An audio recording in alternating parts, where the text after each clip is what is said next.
Anda melihat dolar ini masih memiliki taji yang luar biasa dalam hal yang memang DXY ini yang paling tinggi di masa-masa genting seperti sekarang. Apakah perubahan dalam permintaan batubara global ada juga akibat pengaruh dari penguatan dolar Amerika Serikat ini, Pak? Kalau saat ini tidak ada, tidak signifikan, tidak ada. Bahkan sebenarnya secara permintaan stabil ya, secara permintaan baik dari dalam negeri dan luar negeri pun stabil, walaupun seiring dengan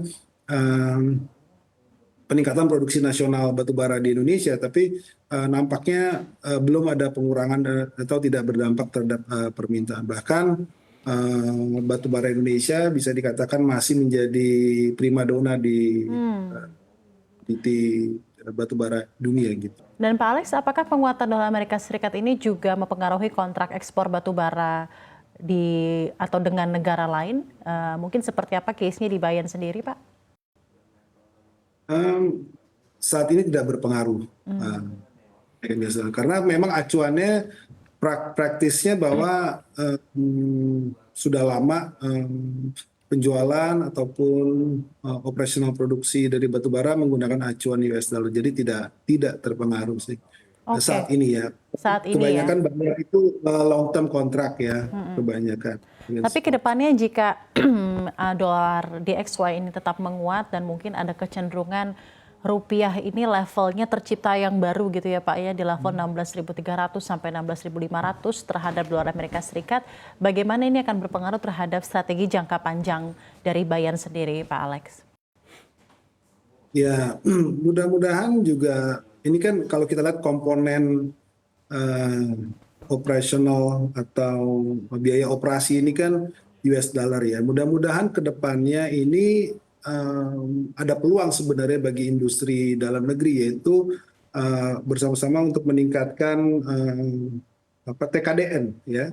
Nah, menjadi satu peluang sih dengan meningkatnya TKDN, komponen lokal komponen yang industri bisa ini ya, vendor dan biaya operasi lainnya itu kalau menggunakan dalam negeri itu menjadi satu strategi jangka panjang saya pikir. Oke, baik. Jadi bentuk-bentuk penggunaan produk domestik dan vendor TKDN yang lebih dikenakan jika ternyata DXY mengalami penguatan yang cukup lama dan rupiah juga akan terpuruk gitu ya, atau berada di level yang berada di kisaran 16.300 sampai 16.500 atau level baru yang tercipta.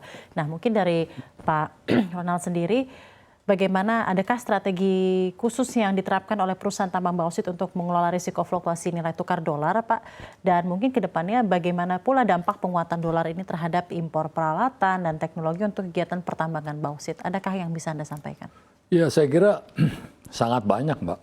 Artinya apa yang dihadapi oleh pengusaha bauksit ini sangat terasa.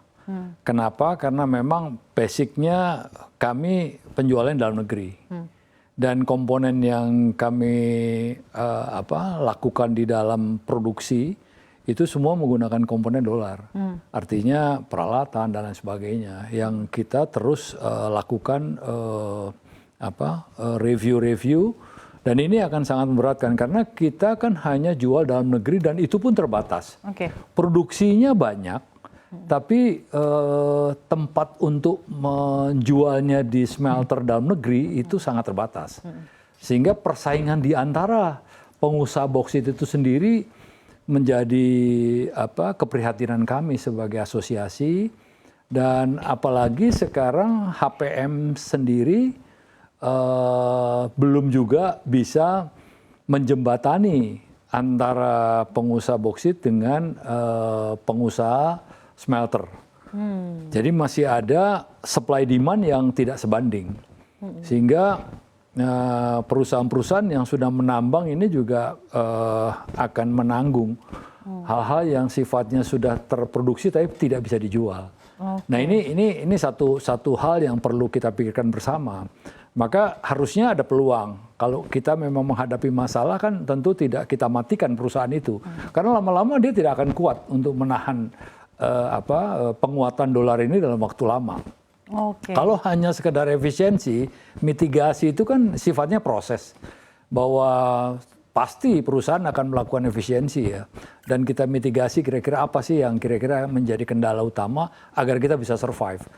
Tapi peluang ini juga harusnya dilihat oleh pemerintah agar kami juga bisa survive kembali. Kami bisa mulai tumbuh kembang kembali kalau memang kebijakan-kebijakan yang ada sekarang bisa lebih diperlunak. Karena bukan keinginan pengusaha, tapi memang situasi global dunia sudah menghendaki seperti itu. Gitu. Oke, baik.